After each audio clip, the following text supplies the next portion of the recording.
And I'm pleased to be joined now by one of the preeminent defenders of civil rights and liberties in this country, or any other country for that matter. Alan Dershowitz is a Harvard Law professor and author of, most recently, Taking the Stand, My Life in the Law. Professor Dershowitz, thanks for coming in on this particularly timely day. When it comes to the National Security Agency potentially tapping a telephone of someone like Angela Merkel, is there anything that comes across your radar that doesn't scream of, this is fair? This is the way it works, or is there something more to it? No, it's fair. I mean, they would try to bug our president if they could.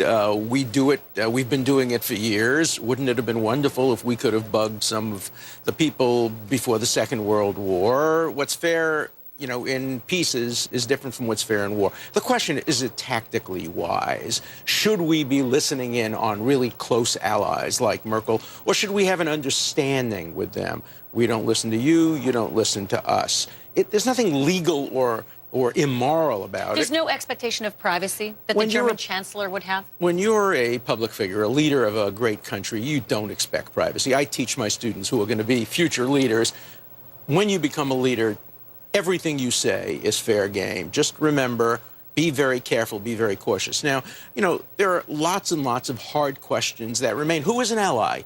Was Great Britain an ally when they refused to help us in our bombing of Syria? Is Egypt an ally when they're in the midst of a revolution? Is France an ally? They're constantly stabbing us in the back. Do we really have allies, or do we only have tactical associations? These are hard questions. You know, Christian Amanpour did an interview yesterday with the Guardian reporter who ultimately was the conduit for the leak of Edward Snowden's material that has led to much of our discussion today. And the suggestion was by Glenn Greenwald that some of that spying isn't necessarily for the purposes of national security, but instead is for the purposes of commerce and trade and other advantageous behavior. No difference in the eyes of the law, no difference in terms of protections, nothing like that? No, I think there would be considerable differences if anybody could really establish they were commercial. We know that everybody spies on us commercially. So fair if it's about terror, not fair if it's about business? Right, but if it's the NSA doing it? I don't believe Greenwald. I don't trust him. He is a radical ideologue who would never have released any of these materials if they were against Cuba or against China. He hates America. He never met a terrorist he didn't like.